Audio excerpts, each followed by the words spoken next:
What it do? Hey. I like that. Yeah, that sounded good together. I really like that. Yeah. Thanks, man. I went together like white on rice. Yeah. Like, wait, on rice? Okay. Right? I thought the saying was like, I'm going to be on you like white on rice. They don't go together? I mean, it can. I thought it did. It can still apply. I liked it. They go together. I liked it. Yeah. Yeah. They go together like white on rice. Yeah, man. Yeah. Like peanut butter jelly and mayonnaise. Or No. No. They don't go together? No. Or y'all are like Legos. Uh, You stick together. Okay. mm, Yeah, it's all right. but they hurt when you step on them. They do hurt when you step on them, so I don't know about that. Yeah, that ain't it for me. Yeah. Legos ain't it for me, man. Yeah, But, you know, what do I know? Mayonnaise ain't it for me. Oh, for real? Mm-mm. You don't be rocking with mayonnaise? No. Get that. Mayonnaise is great, Get that far away from me. It serves its purpose. especially on fries. Its purpose. Oh God. Anyway, Oh, I forgot that disgusting detail about you. That vile, disgusting, foul detail about you is that you actually eat French fries with like. It's the only thing. Well, I won't say that. It's something that Europe really got right. They made mayonnaise. I don't know about that, man. They started. I think they started the trend of mayonnaise on French fries. It's great. Don't knock it till you try it. I think you're lying. I think. Yeah, that- we're all It's American great. here. Yeah, dude. I'm telling you, it's fantastic. I'm gonna take your word for Little- it, and also deem you a liar because I Little don't think steak it's true. frites with a side of mayonnaise. I mean, I have a fancy sauce. You know, you mix the mayonnaise and the ketchup. Now that's the thing. You can mix mayonnaise with stuff, and like it's usually totally cool. Like, You ever do a little lime aioli? Yeah. Yeah, like on a taco or like on a, you know, Yeah. something else entirely. On, The- on an anything else. yeah, but not on a mayonnaise, man. No. Wait. wait. No. Like the lime aioli is just a fancy way to say Lime and mayonnaise. Yeah. Smolioli. Smolioli. Yeah. That's Little Rascals. Yeah. Yeah, it is. I wanted to shout this out. My dad went to contact it in the desert. They brought me this dope hoodie, dude. Woo! I had to rock it because we're talking about a classic mid-2000s alien show. Yeah. Well, I mean, the movie was 90s, but Yeah. the show was mid-2000s. Yes. We're talking about the movie today. Well, we can sprinkle the show in. For sure, yeah. I mean, I haven't seen the show yet. You don't want any spoilers at all? I'm fine with I've spoilers. seen most of Bro, it. There's like 16 seasons or something. 10. Well, there's 10 of the main show, but then there's 6 of Then there's Atlantis and Universe. Yeah. Which I never heard of. Well, Atlantis takes place halfway through the main show. Oh, wow. I didn't know that. So what happened is my coworkers have been telling me about, they're all a bunch of nerds. We're in IT. We're just a bunch Can I of tell you freaking something? nerds. Yeah. Show is better than the movie. Oh, that's what I hear. It is. I hear that the show is really what it's all about. It's really Stargate. Yeah. Yeah. So they've been telling me about it, and like every bit that they tell me, I'm like, this sounds like It's a fire. mystical occult show. And so they're telling me all about it, and then they're like, yeah. And so there's another series called Stargate Atlantis, where like halfway through the main show, part of the crew like goes off to Atlantis. It's a different crew. It's like a different... Oh yeah, there's like 1 or 2 people from the main crew go to Atlantis. Right. In the middle of the show, and then all 6 seasons of, it's like either 4 or 6 of Atlantis take place there in the middle of the main show. Yeah. And they told me that in this like universe, Atlantis is a giant ship. Yeah. That's like the size of a country. It is. There's like millions of people living on this ship, Right. but that Kind of like a hive. Yes. But that it's still like Atlantis. It's like the Atlantis of myth. Yeah, but that's true Stargate fashion. Like it blends the myth with like the ancient technology and... Yeah. So they're telling me all about this, and I'm like, this sounds. And then they're like, yo, there's like Egyptian gods in it. That's and, the main thing. Yeah, I didn't. Yeah, and then they're The like, show, too. They're like Merlin shows up in the show, and I'm like, I don't remember in that. Atlantis. Oh, okay. He's in Atlantis. See, I've never seen Atlantis all the way through. Yeah, apparently he's like from Atlantis. Wow. So I'm like, I have to watch this show. I put on the first episode of the show like maybe a week ago or something. Same characters like that. as the movie, by the way. Yes, Daniel just- Jackson and Colonel O'Neill. Yeah. And then some new ones. Just like different actors. Yeah. I I put on the first episode of the show and it blew my mind straight off the first scene. The first scene that you see in the show is like deep underground in this military base, and there's like these soldiers sitting around playing cards or whatever, and there's a big like tarp over in the corner, and it starts moving, and the one chick's like, is this supposed to be doing that? And then the guys are like, yeah, it's fine, it does it all the time, shut up dude, it's your move, whatever, like bro stuff. And she's like, I'm gonna go check it out, and she like walks over to it, and the tarp flies off, and it's a huge ancient looking ring with like hieroglyphs all over it, and it's the Stargate. Right. And these freaking Egyptian dudes pop out with cobra heads and shit, and they got like staffs shooting magic, and I'm like, I'm immediately like, I'm so in, because after that whole debacle, they're like debriefing with like the friggin' military general or whatever, and he's like, that was raw. Yeah. I was like, he's like the leader of the enemy. I was like, hey, in the show, me? Later we meet Thor. Yeah, I heard about that, and there's like a guy. He's like a benevolent, psychic, gray alien. Yes. Yeah. That's the thing. Like, and I haven't seen the show yet, but we watched the movie. We're gonna talk mostly. I want to say about there the might movie. be a Zeus. Well, apparently it's like the whole like idea behind this show is that all of the gods of myth were actually aliens from thousands and thousands and thousands of years ago. Right. Before civilization. Yeah. Actually, they created civilization. Right. And enslaved the human race secretly. Like so wild. So I was talking to Ryan about it, and he was like, yo, have you ever seen the movie? And I didn't even know there was a movie. And then I watched it, and it blew my mind all over, and it was amazing. I love it. I'm like so sold. Yeah. I'm about to binge this show so hard. You're going to like this. One of the main characters in the show is Kratos. I know. I saw him in the first episode. It's like what he's from. Yes. What he's known for. His name is Tilk. Yep. In the show. Or Teal'c. Yeah. I saw him in the first episode. I was like, that's Christopher Judge. Yeah. I'm about to love this. I mean, y'all know I've talked about the God of War. He's like the show's like Piccolo. Really. I'm all he's like about this it. benevolent, kind of knowledgeable, mystical alien that he's like got. You know what he is, right? Did it say that? He's a I don't. They're what are they called? The Gold. Yeah, they're like these parasitic aliens that take host bodies. Yes, but they're benevolent. And they all they're not all benevolent, right? Because like Raw is one of those, and he's bad. I didn't know if they were the same race or not. They are. Oh, okay. Well, there you go. Spoiler alert! During my research for this episode, I found out. Do you know who the Queen of the Gould is? I don't remember. Hathor. Oh, wow. Yeah. See, that went over my head as a kid. I was watching it like 11 and 12 years old. I didn't know that was going to be part of it. That wasn't in the movie, but I was doing research for this episode, and I just saw it pop up. It said Queen of the Gould, Hathor. Wow. So I looked into it a little bit because I just had to know. Well, there's like 70 episodes, so like you could read a little bit and still watch it and get all the, the splendor and the mystery of it. Yeah, I just read it because I was like, they're obviously spinning most of these deities as being kind of like malevolent, like or whatever, but she's not that way. She's like chill as hell in the she's actually like, I know we're getting in the weeds because we're talking about the show. No, it's good. She's actually like Raw's bride, and she left him because he was trying to suppress her. Isn't that crazy? Yeah. He's like suppressing her feminine energy. She was like having to answer to him, and she's like, fuck that, and she bounced. I don't know. I haven't seen the show yet, but as far as what I read, that's what it sounds like. Yeah. The vibe. The show is awesome, man, because it has like this amazing formula because every one of the main characters are so different. You have like awesome tropes. You have Daniel Jackson, who is just as relevant in the show, if not more than in the movie. Good. He was my favorite part about the movie. Oh, he's even better in the show, dude. Oh, good. Can I spoil something for you? Dude, at one point in the show, he ascends and becomes a god. What? He becomes a light being. He dies and he like passes through to the other realm, and Daniel just shows up. He just materializes out of light with like robes on, and he's basically like, I'm a god now. And he's kind of like Gandalf the White. Oh my god. Dude, it's dope. It's that's super honestly cool. like the coolest. That's like the best outcome for his character. Yeah, I think eventually he does return to his human form. That's cool. But like he's cool, dude. Bro. That's the thing about the show is like you have the badass Sergeant Colonel character, O'Neill. He's even cooler in the show. Yeah.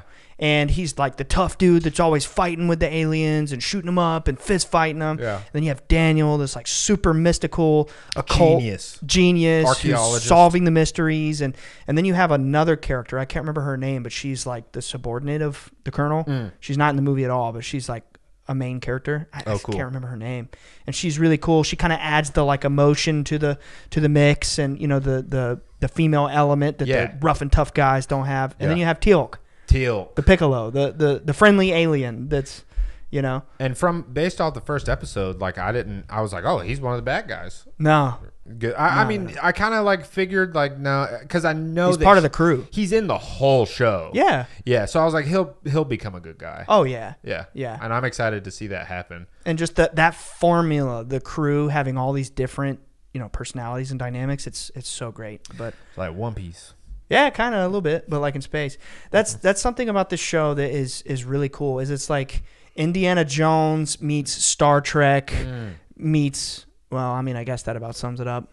But it's like it's got this mystical sci-fi, like hunt for lost treasure and tombs vibe. Yeah.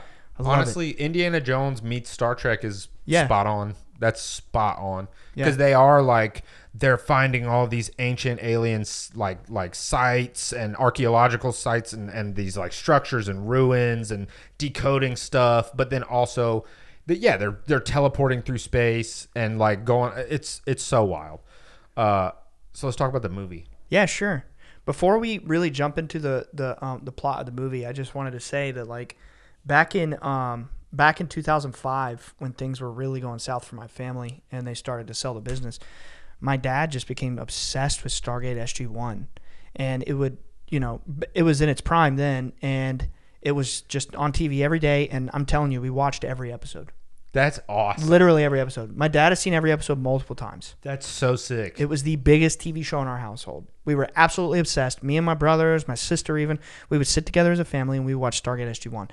So like maximum nostalgia. When the UFO stuff started was when I think the show was like coming to an end, and we were like, it was like our comfort show. It was like about aliens and about, you know, Egyptian stuff and mysteries, but like we were having these experiences. So like, I'm not gonna lie, watching this movie yesterday when it was over, I don't do this often, but I cried tears of happiness. I was like, that's beautiful. This is ultimate nostalgia. That's so beautiful for the Bledsoe family. I was thinking it the whole time. I was like, wow, this is a Bledsoe. This is an official Bledsoe production. Yeah, like, honestly. Like this got the Bledsoe stamp on it. It's literally everything. It's the show we were watching while it was all happening as a family, you know? So it's super cool. When you were like, let's do an episode, I was like, let's do it in 2 days. Let's do it right away. Watch the movie. You don't have time to watch the show. No way. It's like 70 episodes. This is what I'm going to do. We're doing this episode about the movie.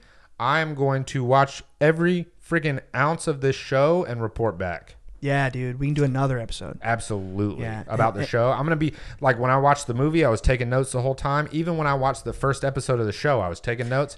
I'm going to take notes through the whole entire series. The entire show is on Pluto TV for free. Really? Yeah. And Pluto's free. Where am I watching it? Oh, it's all on Amazon. Oh, really? Yeah. Cool. I didn't know that. But there's ads. Is there ads, there's on ads Pluto? on Pluto? Okay, whatever. I'll deal with it. Big deal. I'll deal with it. Yeah, so super amazing show, super nostalgic. I just wanted to stress that to the listener that this is like just a really cool thing, you know, to talk about. So the movie, dude, where do you want to start? Okay, I kind of want to recap the movie. So whoever hasn't seen it out there, if you want to watch it, pause this, go watch it, and come back. But also, we'll probably blast out on social media or just in our Discord at least and be like, go watch this before the episode comes out. Yeah. Okay, so I knew from the first scene, I was like, this shit is about to be so crazy. The first thing that it shows is like, it says like 8,000 years ago in northern Africa. Yeah. So I was like, Egypt 8,000 years ago is getting wild. And it shows like this like primitive like camp of people, and then boom, tractor beam. Mm-hmm. I was like, oh bitch, here we go. It's about to get crazy. So that you see a tractor beam, all the people start running away, and somebody gets like abducted, and it's like right off the bat, you know the vibe. You know the vibe. Right. Egypt aliens. Let's go. Which that kind of like TV was so popular in the mid 2000s. There was a lot of shows that were coming out back then that we would watch, like Roswell. I don't know if you've ever seen that one. That was a popular show. Is it about the Roswell event, I'm assuming? Yeah. Sick. Yeah, it's a similar kind of thing. I mean, you know, and stuff like the X-Files, and we watched that one too, but not me as much. And there was another one I was into called Kyle XY. These kind of like alien abduction vibe shows were so popular back then. It's cool too because like I'm kind of experiencing all of that kind of stuff as an adult. Yeah. I didn't watch that kind of stuff as a kid. Right. Like I don't know. I think that's because I was scared of it. Yeah. I was like, ooh, aliens are scary. Like Right, when I was a kid. And so I'm loving that I'm like getting to experience all this stuff now. And this movie came out the year I was born, Oh, nice. which is very cool. That's awesome. So yeah, right off the rip, it's crazy. You know the vibe from jump. And yeah, so then it like shoots forward and it shows one of our main characters who is Doctor. He's a doctor, right? Yeah. Daniel Jackson, Yeah. which by the way, On just hieroglyphics and language. yeah, just got to say, James Spader, Oh, yeah. for the love of God, that man can act his ass off. Right. You know what's crazy? Just a couple days ago, we were talking about Age of Ultron and how good James Spader was in that movie. Yeah. So, and I had no clue who was in this movie. I didn't know. So he's in it. I saw him. He looks like Milo from Atlantis. Yeah, a little bit. And I was like, yeah, let's fucking go. And he's teaching a class about like alternative Egyptian history. Right. And hieroglyphs. Yes. Like prototype models of language. And like the people in his class are like laughing at him and stuff. And he's talking about, he even mentions briefly in like the beginning of his lecture how like some schools of thought believe that Egyptian mysticism, Egyptian hieroglyphs, Egyptian technology came from Atlantis. Yeah. He says it. And I was like, oh shit. And I know that like part of the show takes place in Atlantis. So I'm like so locked in from the jump. And I was enthralled the whole way through, like from the very, very, very beginning. And then let's see. After that, I mean, he basically gets approached by like some government people. Yeah. FBI or CIA or Air Force. Was it Air Force? Yeah. He gets approached by them and they're like, you know, we need you to help us. Like, Translate something. right. We need some help. Yeah. We've read your work. Yeah. He doesn't know what's going on. And before they showed him the Stargate, they showed him some other art. Oh, he didn't see the Stargate for days and days. Yeah. Yeah. They just showed him the covering of it, which was this circle tablet. It was like a tablet that goes in front of the Stargate. Yes, that's what it was. The tablet. Yeah. And it had hieroglyphs all over it. But then it had a line of hieroglyphs, or they weren't hieroglyphs. Right. They were something that looked completely different. And so that's why they brought him in, because he's like the world's leading expert at decoding like, you know, hieroglyphs and things similar to that. I think they called them like petroglyphs or something. Yeah. The ones in the middle. He said it looked like cuneiform and something else. Yes. I don't remember. Yes. And then the funny thing was he like shows up and somebody else had like tried to translate what it was and he's like, no, this is all wrong and whatever. Which one of the cool things in that is he's like looking at what the other guy translated from the hieroglyphs, and one of the things that he sees is door to heaven. And he's like, no, erases it and writes Stargate. Yep. Like, I wrote down the accurate translation. I didn't write the false one. It says, 1,000,000 years into the sky is Ra, sun god, sealed and buried for all time, Stargate. yeah, bro. So sick. And then they also, in that, I think it was that same scene, it was the same scene. They were telling him like that they carbon dated the tablets. And it was older than 10,000 years. It predates Egyptian culture by thousands of years. He's like, Right. no, there's no way. The Egyptians weren't around for 4,000 years, you know, after that or whatever. And they're like, no, we carbon dated it. It's old as fuck. It's real old. And then you kind of get your first idea. I mean, other than the opening shot, but it's really coming together that like you're starting to put the pieces together that what we know as this like Egyptian technology and like the pyramids and all of their amazing technological feats. He's getting laughed at as a quack for questioning like the models that they understand, but then the government is coming to him with classified research being like, no, we really need your help. I wrote down your Atlantis quote, by the way. When he's giving a lecture, he said, who built the pyramids? Men from Atlantis or Martians, perhaps? Yeah, dude. It's like they're giving it to you straight from the front. And, you know, I wanted to look into the director. I didn't get a chance to look into him. I was just digging into all sorts of other stuff. But I'd be willing to bet that whoever directed the original Stargate, I wonder, do you know if it's the same guy who did the show? I don't. It's got to be. I feel like it probably is, but I don't know. Maybe not. Whoever it is that's behind this stuff is connected to this knowledge. For sure. Without a doubt. So he impresses all of them because he does like the accurate translation and whatever. And then they're like, all right, show him the real thing. Mm-hmm. And he's like, what? They say like, show him the device. Yeah. What device? Yeah. What device? And then they pull the cover off. They show him the Stargate. And it has on it the missing symbol that he was looking for. Because the line in the middle that was like not hieroglyphics that he was looking at, there were 6 symbols. And he had the idea that there was supposed to be a 7th one, but on the tablet it was like incomplete or something like that. And so he sees the Stargate and he sees the 7th symbol and he's like, it's a map. Right.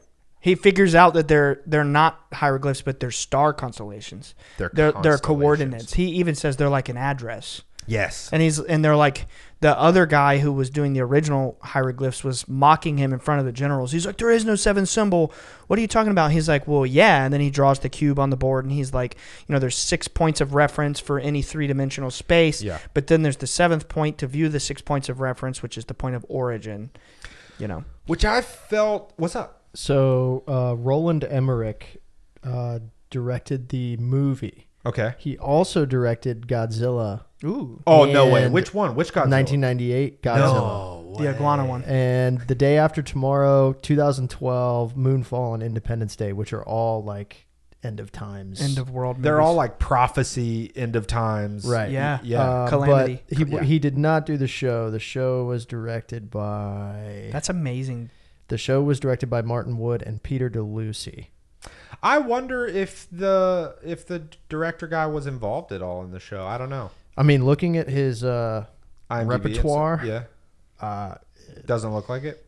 No, I'm sorry. Did you say involved in the show? I'm thinking involved in like some sort of knowledge. Oh, no. It definitely seems like he is connected in some way, shape, or form. Right. I mean, going back through his movies too, Noah's Ark Principle. Come on. Moon 44. This guy's obviously into like mysticism Right. and Prophecy. wisdom traditions and like probably sure. also heavy into conspiracy theory type stuff. Yeah. Because you know what? As a little aside, you know, we've already said that basically Raw shows up and he like abducts a bunch of humans, and we're going to skip ahead just a little bit. He kind of like enslaves them. Yeah. He makes them into his slaves. That gives me like the Anunnaki vibes. Right. You know? So I'm wondering if he was like super deep into that conspiracy theory and then like worked it into the show or whatever. But anyway, yeah, so he's looking at the Stargate. He finds out that it's constellations.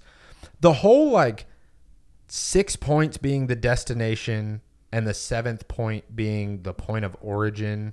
I don't know why, but that felt like symbolism to me. Yeah. That felt like some kind of like the 6 dimensions. I don't know. I was thinking like either the pentagram or the 7 being like the chakras and like I don't know. Something about it just seemed important. Like we are the point of origin. Right. And it was like almost that like Well, he drew a 6-pointed star inside the cube when he connected all the points. It was a 6-pointed star, I don't even think I saw that. which is a hexagram. Yeah. I don't even think I saw that.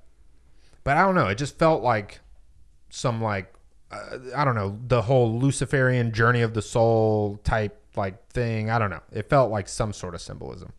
But so he finds the 7th symbol, and then like almost immediately they're like, all right, fire it up.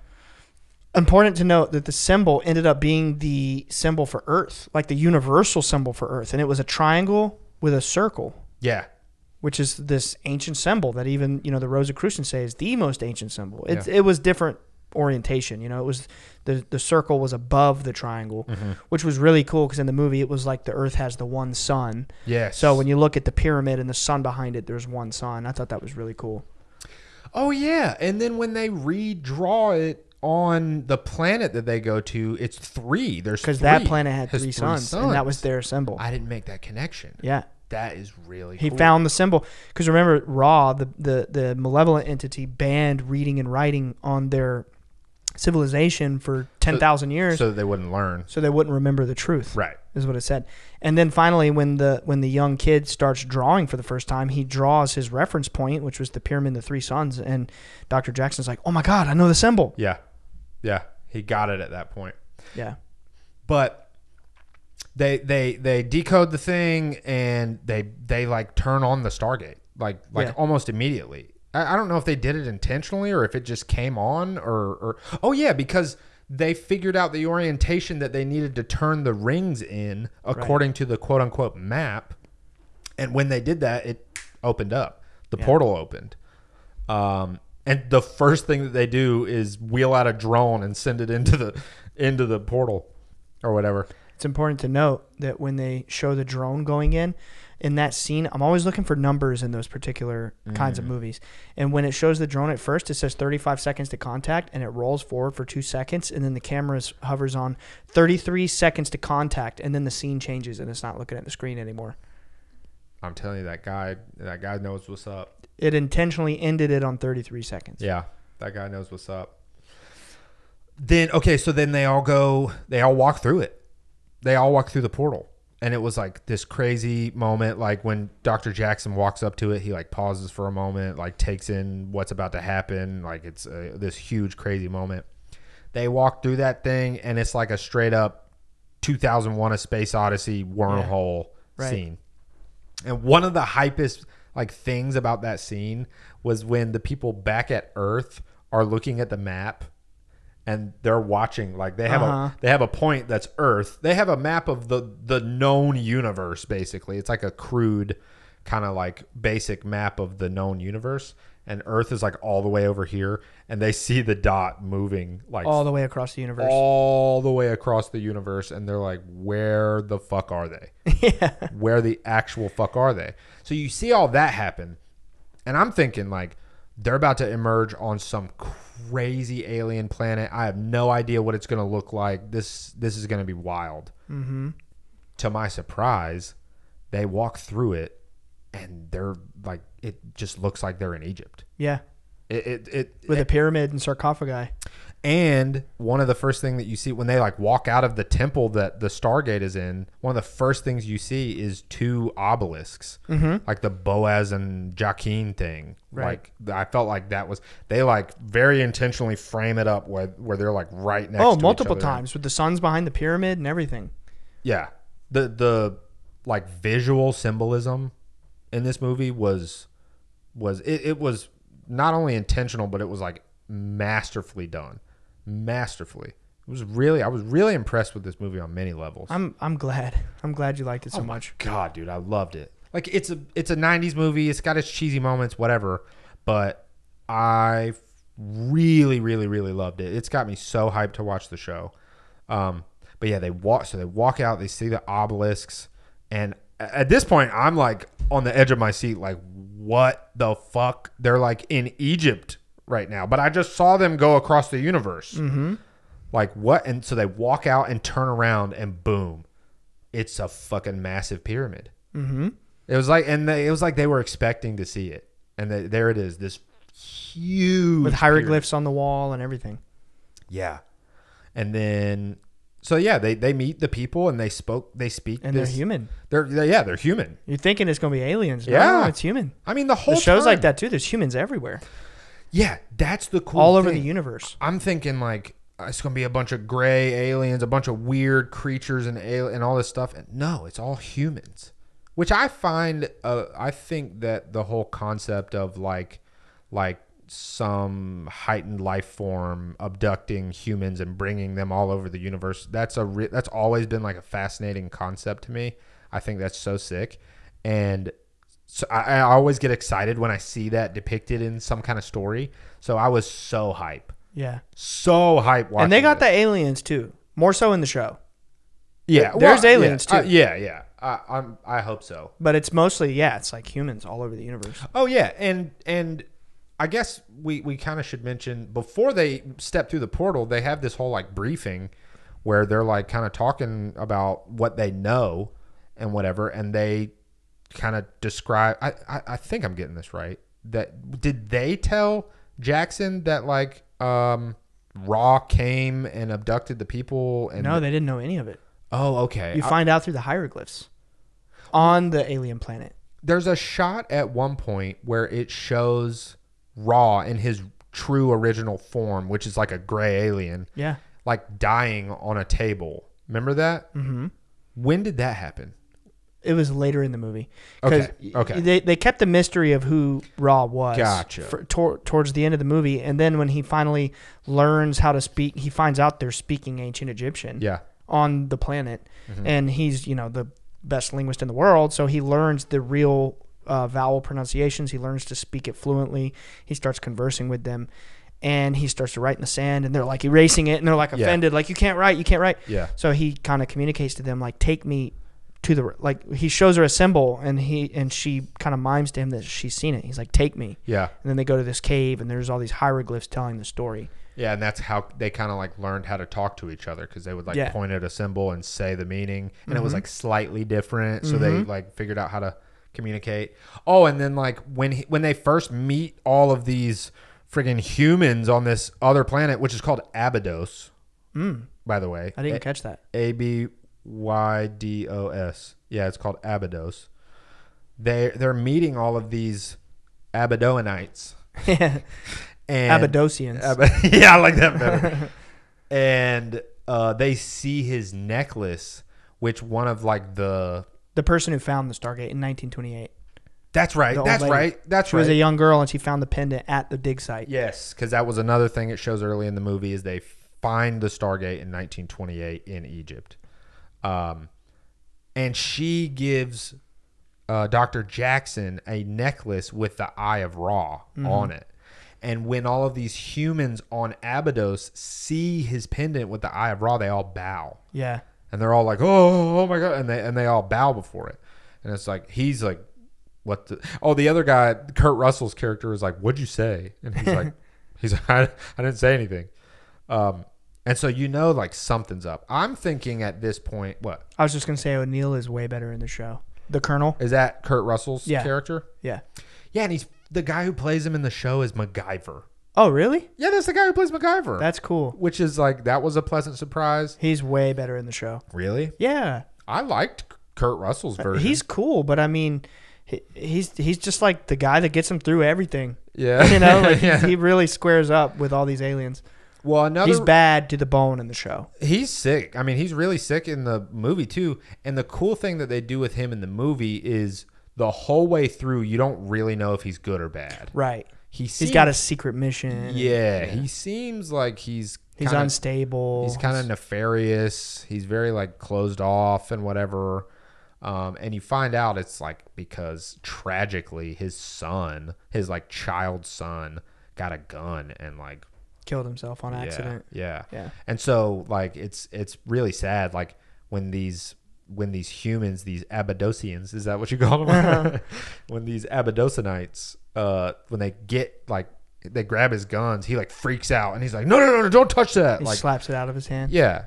So he seems like this really like hard, like rough, tough military guy who just like doesn't give a fuck about anything, and he's just there to like complete his mission. And you're kind of like wondering the whole way through like where his loyalty lies or whatever.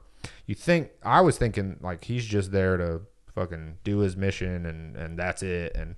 And the Dr. Jackson character, he's the one that's like really enthralled by like the culture, and like he's fascinated. He actually cares about like the spectacle of what's happening in front of their eyes right now. Right. What did you call the other guy? O'Neill.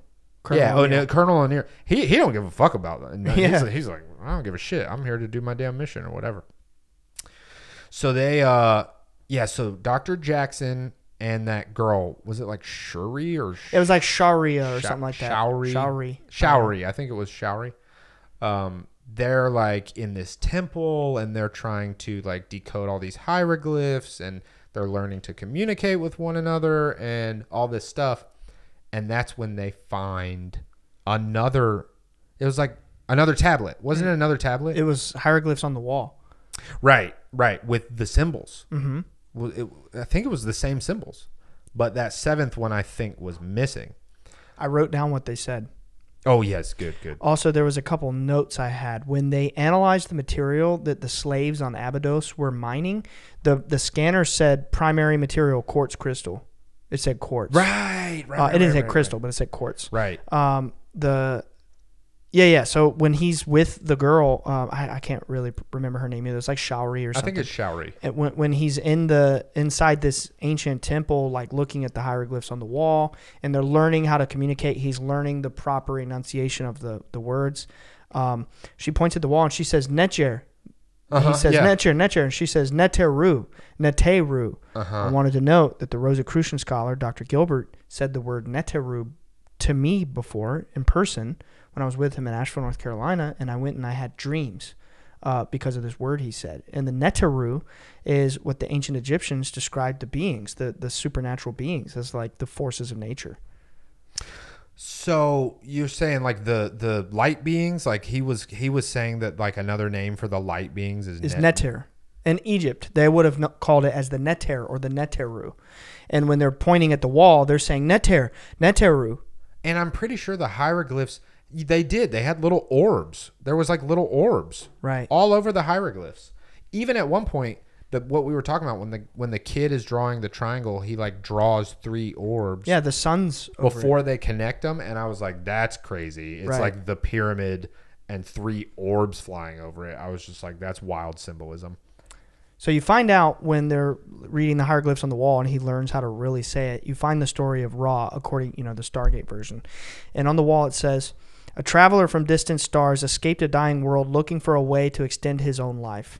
In this moment, it showed the icon of a classic gray alien, and he had a triangle on his third eye. Yes, dude. Okay, I thought I saw that. You did. But I was like not 100% sure. I even rewound it, and I was like, is that just because there was an effect on it, but no, the whole time you can see it on his foot. It's like right here. Yeah, it was etched into stone. He literally looked like a big-headed gray alien, which you find out he is. Yeah. And he had a triangle on his third eye.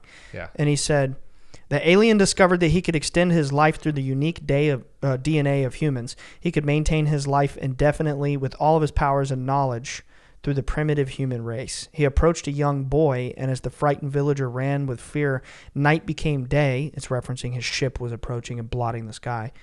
Night became day, and the curious young boy ran towards the light. Ra took him and possessed his body like a parasite.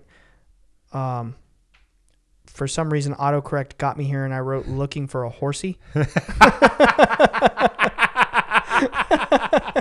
That was definitely autocorrect. I'm like watching the movie, writing the stuff, looking at the subtitles. That was not what it said in the movie. But anyway, a horsey. Ra took him and possessed his body like a parasite. Yeah. He appointed himself ruler of the human race while inhabiting a human form. He brought thousands through the Stargate to be as slaves on Abydos and work the mines.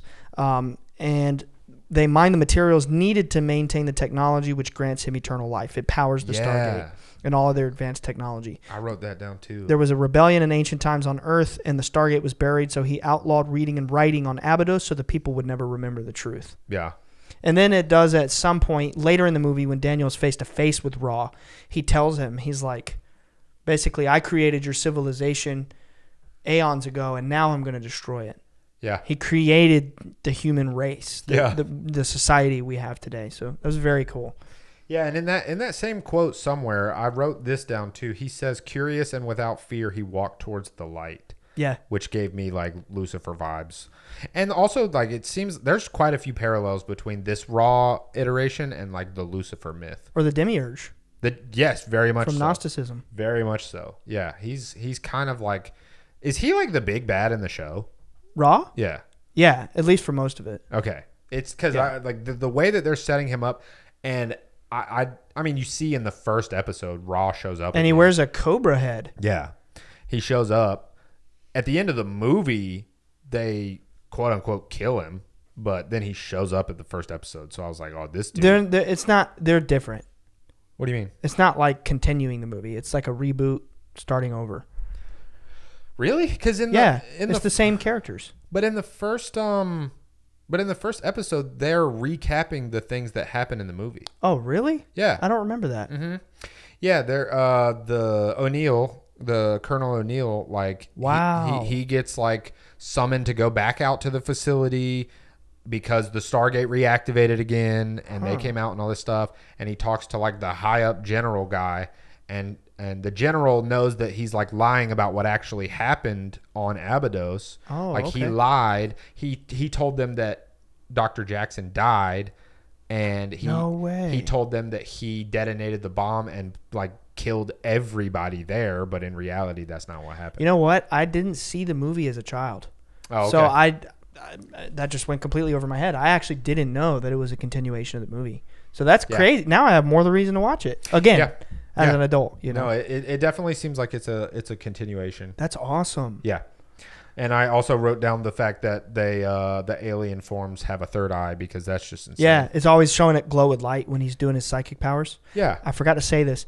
So when Ra is revealed to Daniel, when they first see the evil alien people, of course they have the bodies of humans, but we know because you've looked into it, and I've seen the show, my whole childhood, and it kind of tells you in the movie anyway. They're a parasite race. Yes. So they're like these gray aliens, but they can possess a body as a host, right? So they look like humans. Yeah. But the people on the planet, when they see them, they have these highly advanced suits that like cover their heads with these metal helmets that are like really large, like big heads. Yeah. And it's like Horus the falcon, Anubis the jackal. They look like the Egyptian gods. Yeah. But then when Daniel comes face to face with Ra and he takes off his helmet and you see he kind of looks like a young man.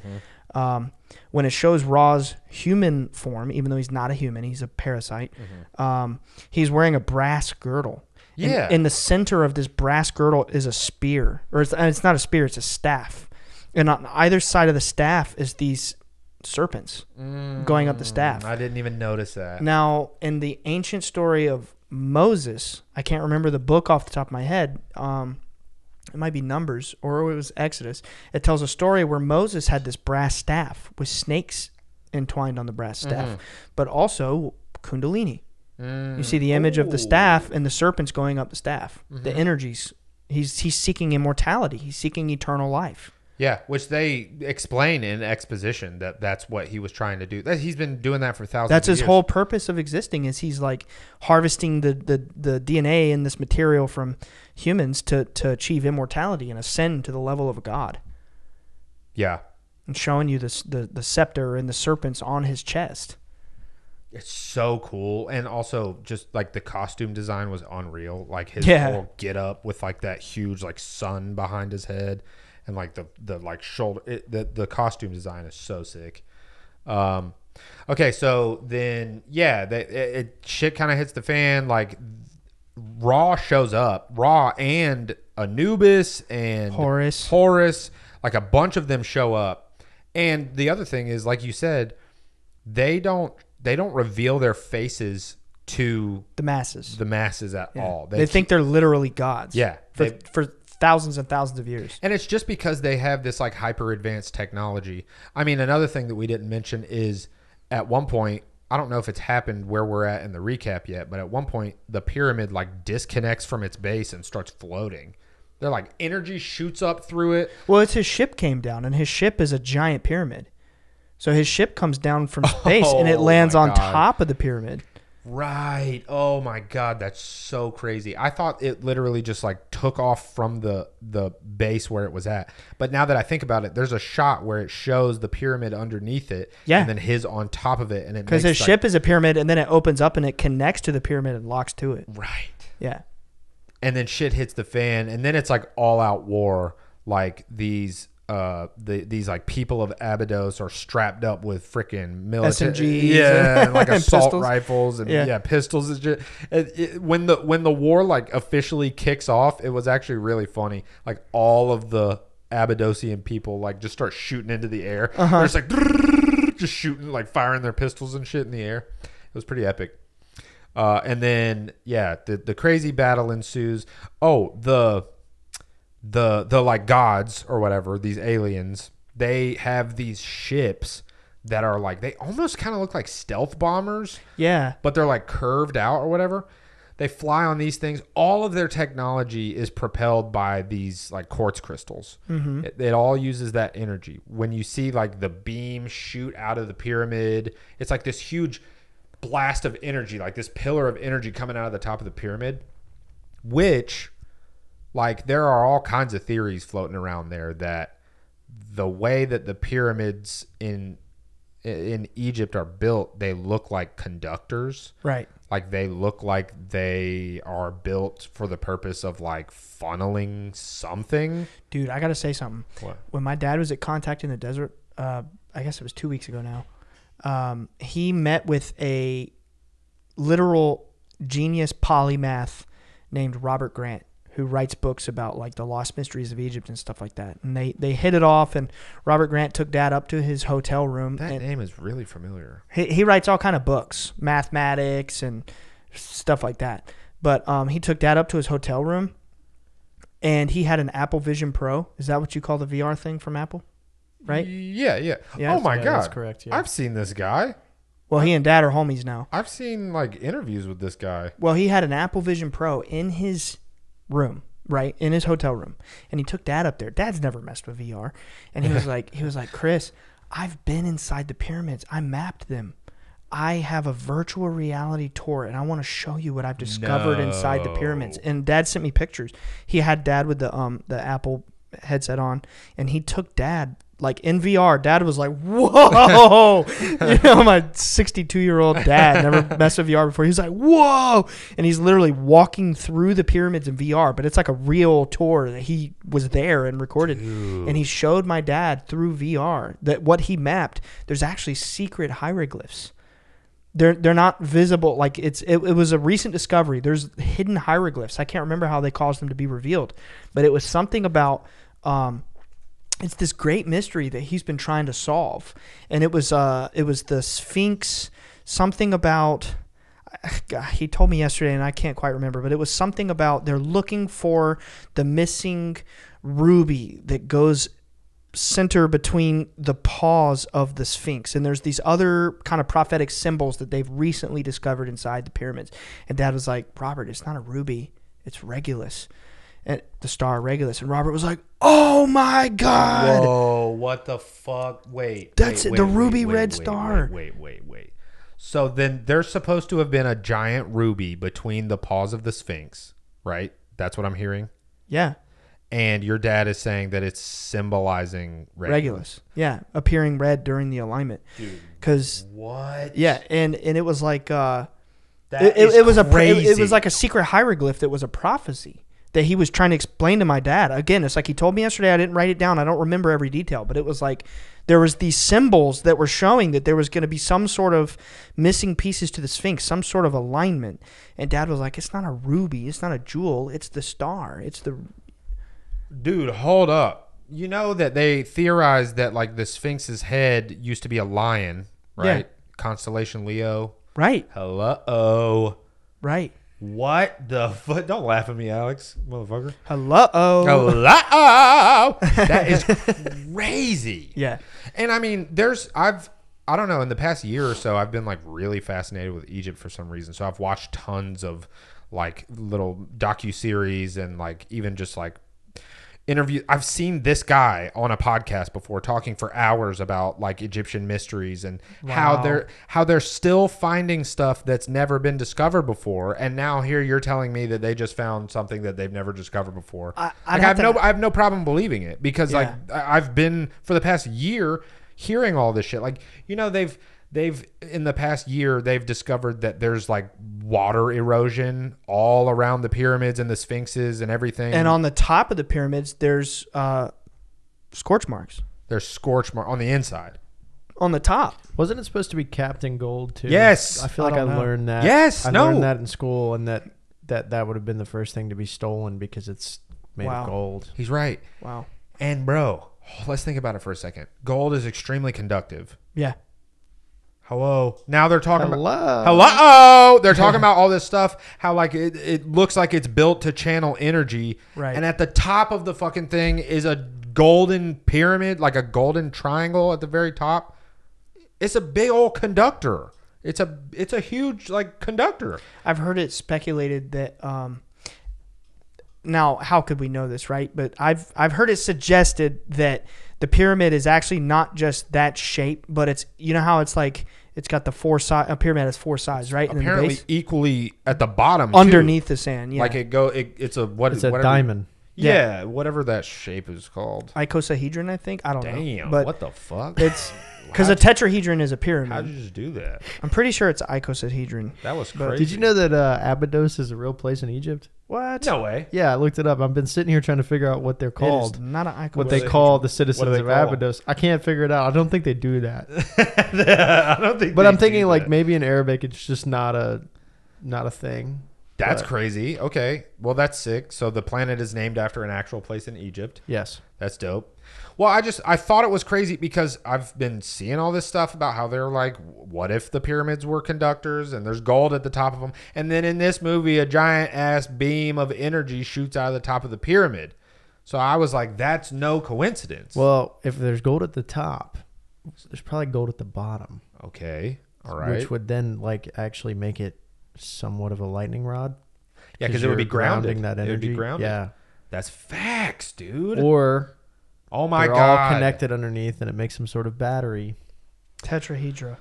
What do they call it? He said it. Baghdad battery or something, like it's some primitive battery technology. Well, I thought you were talking about like the whole like Tesla coil thing. Like Tesla had his whole thing where it was like a 30-foot rod. If it's like 30 foot above the ground and 30 foot below, it like generates like infinite energy or something like that. I'm not a scientist. I'm not a battery guy. Dude, on Monday, the last two buddies that were there with me at the beach, we were watching this storm roll in and just watching all of this lightning happen. It was pretty cool. Oh, hell yeah. Yeah, just a thought there. Well, okay, then I'll hit you with just a thought, okay? When I was leaving your bachelor party, I saw the most beautiful sunset I've ever seen in my life. Aw, It That's was, awesome, man. It was truly stunning. that's amazing. It was like, I'm not going to dox you. So you like you're driving out, like getting back on the highway, and there's like that weird, like marshy kind of swampy area that goes over a little bridge type thing. It's like right on the water. It was that. And Oh, nice. Were a bunch of people fishing out there? yes, ton of people fishing, tons of people. And the sky was just so gorgeous, and it was reflecting off the water. And I was like, I had the thought, I was like, imagine growing up and you just come to this place all the time. Like, Yeah. what a lucky bastard. Anyway, Yeah, honestly. I mean, same with Wilmington. it's gorgeous. Lucky bastards for growing up around here. It's gorgeous. Drive 15 minutes to the beach. Yeah. But my kids will grow up here. heck yeah, dude, me too. Lucky them. I wrote this Dude, down. me too. Well, you already grew up here, so shut up, dude. Okay, so anyway, back to the movie. Sorry. Well, when at the end when Daniel's face to face with Ross says to Daniel again, even though it said it on the hieroglyphs already, he says he chose the human race to possess and enslave because their bodies are so easy to repair. So when he takes damage, he can just repair himself. Then he says, "You have advanced much. You have harnessed the power of the atom. You should not have reopened the gate." And basically, he was like, "I created your civilization. Now I will destroy it. Before my workers question my authority, you will prove that I am one God by killing your companions. I am their one God," which was like kind of ritual sacrifice vibes. You want to, yes, very much so, which is on par with Egyptian like history. You want to hear something crazy that I'm just realizing right now? Yes. So I watched this movie on YouTube, Oh, wow. not like renting it on YouTube. Somebody just posted the whole movie Heck yeah. in 4K. And I'm just realizing right now that there were no subtitles for any of the shit that was being said in the in the ancient Egyptian language, and I have no idea what they said. I have no idea what any of it said. Oh yeah. I have no idea what any of it There was was about. definitely subtitles. I was like, wow, okay, this is like This is getting intense. I was like, this is an interesting artistic direction. Like, they don't want me to know what they're saying because they want me to feel like an No, outsider. this is what they were saying. Well, I'm glad I have you to corroborate and tell me what was actually going on. Yeah, because I you missed didn't half the hear movie. any of that, did you? You're just interpreting the vibes. Absolutely. That's 1,000% what was happening. Right I out was the like, gate. damn, he's pissed. yeah, the Right out vibes the getting gate. aggressive. Yeah. You're like, man, this movie's vibes were immaculate. Yeah. Yeah. I was like, everybody loved each other. It was awesome. Yeah. Turns out Raw was like, I'm going to fucking wipe out your whole entire. No, I had no clue what they were saying. That's hilarious. So I He basically. was like, I'm going to send your bomb back through the Stargate and blow it up 100 times more powerful and destroy you. And you're going to sacrifice your friends in front of my worshipers and prove that I'm their one I God. had no clue. I missed like half the movie, I guess. I guess I have to watch it again. That's great. That's pretty fucking awesome. I had no clue. You're like the guy who couldn't interpret the hieroglyphs. I'm that guy. Yeah, I'm that guy. Yeah, That's funny. you're Dr. Jackson, and I'm that guy who couldn't properly. So then Alex is O'Neill. 100. Oh my god. 100%. Nah, man, for real. Which like, one's that guy again? He's the colonel whose Oh my son gosh. shot himself in the face. you'd really be more like Teal'c. I'll take it. He's cool, dude. I don't know anything about him, He's literally like but he's Kratos. he's one of the main characters of the show.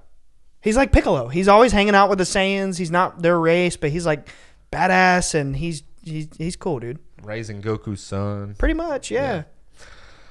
So yeah, it's revealed that Colonel O'Neill, his mission, with all this battle is going on. They're fighting, people are dying, shit's blowing up. There's not subtitles, so I don't know what's happening. And Colonel O'Neill reveals that his mission all along was they done put a bomb on this planet, and he was supposed to find the bomb and arm it and blow them all the fuck up. He snuck the bomb. Oh, he did? Yeah, he brought a nuke. Well, I didn't have subtitles, so I didn't know. Right. He was supposed to nuke this place and kill all of them, everybody, And himself. and go down sacrifice with it. himself. Yes. And so all of that shit's going on, and then Dr. Jackson finds out that like that's what he was trying to do, and they have this whole like heart to heart. It's hard to heart to heart. And He's like, your life's worth living, bro. yeah, he's like, don't sacrifice yourself, don't do it, like blah blah blah. There's things to live for, and like all this stuff. And then he has that like change of He heart. smokes a cig. He's like, I'm just here to complete my mission. Yeah. He was chain smoking ciggies the whole time. Even giving them to the locals. He gave one to one of the kids, and he smoked it, and he hated it. He like even tried to like sit like him. It was- And do the salute. yeah. They kept saluting I him. love and that. shit. Yeah. And so yeah, they basically freaking like kung fu this whole plan into like making Ra blow himself up with that bomb. They like put the bomb on Ra's ship. Because there was a teleporter inside the tomb. They smashed one of the gods' damn heads in Yeah. with the teleporter, which was awesome. I think it might have been Horus. Yeah. I think it was They Horus. smashed his head open with He was that. like the Or right no, hand was it of Ra. Anubis? I don't remember. No, it was Horus. Okay. It was the right hand of Ra. Smashed his head, and then they tricked Ra, because Ra thought that like he had it in the bag, and he was like dipping out of there because he knew the bomb was about to blow up, but he didn't know they put the bomb in the teleporter, and it teleported onto Ra's ship, and it blew the fuck up. Yeah, it just decimated it. Which now I'm wondering, how does he live? If it is a continuation, the Well, show he can for the repair movie. himself. Yeah. But also, something that I was told from my coworkers about the show is these Goa'uld, whatever they're called, these parasitic alien creatures, not only can they like inhabit other life forms and stuff like that, when they do that, all of their past memory and everything is transferred with them. So every lifetime that they live through is like it's all compounding, and they're carrying that Right. knowledge along with them and everything. So I don't know. But then you also said the thing about how he can repair himself that I didn't see in the subtitles. Yeah, remember that like lit up coffin in the ship? Yes. That he was saves his- the girl with that. Yeah, it was his tomb that he uses for immortal life, eternal life. Yeah. So either he repaired himself or he just like transferred his consciousness. I don't know. I'll have to watch the show and report back. Yeah. But happy ending for the movie. Dr. Jackson ends up with the girl. He kisses her, gives her a He smooch marries on the her. mouth. He stays behind. Yes. He doesn't go back home, and he stays on the planet, marries the girl Mm-hmm. that was teaching him how to speak, and he just becomes one of the natives. Yeah. And, dude, that tore me up inside. When O'Neill was about to go through the Stargate, and he turns around, and he's like, I'll be seeing you around, man. And he gave this big smile, and he just walked through and just went across he's the gone. universe. I thought That was when I started crying. for Oh, real. it was so good. I thought that was like that was like the perfect ending for, well, it's not the ending, but that was the perfect resolution for the Dr. Jackson character. Like, he would do that. Yeah. He would absolutely want to stay on that planet. Dude, he was homeless back home. Remember when they approached him in the taxi cab and they're like, we got a secret government mission. He's like, no, I'm not interested. And they're like, well, you just lost your apartment. Oh, right. It foreclosed on you. You don't have any money. All you belong is in those 2 suitcases. So where are you going to go? That's right. The You chick know, that gave he him had the nothing. pendant told him that. Right. Yeah.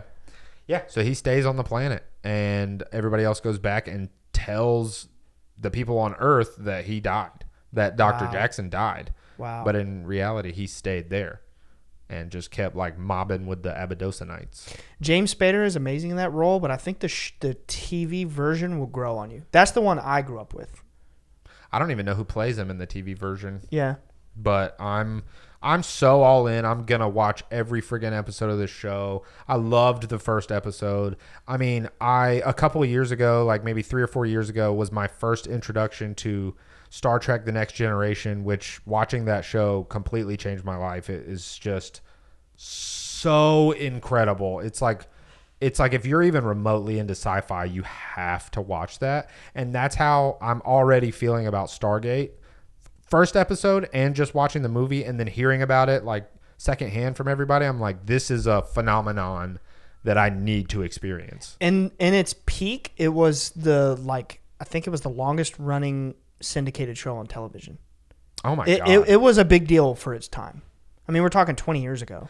I've always heard about it. I've always heard about this and Battlestar Galactica. And my whole life, I've always been like, eventually, I'm going to watch those shows. I have no experience with Battlestar Galactica. Well, same. I don't even know never what seen it. I don't even know what it's about.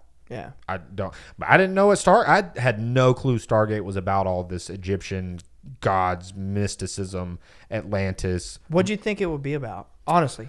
Dude, I thought it was gonna be like honestly, I was thinking like Star Trek meets like Mass Effect vibes. Oh. Like high sci-fi. Right. High sci-fi, like hyper intelligent, all sorts of different hyper intelligent alien life forms.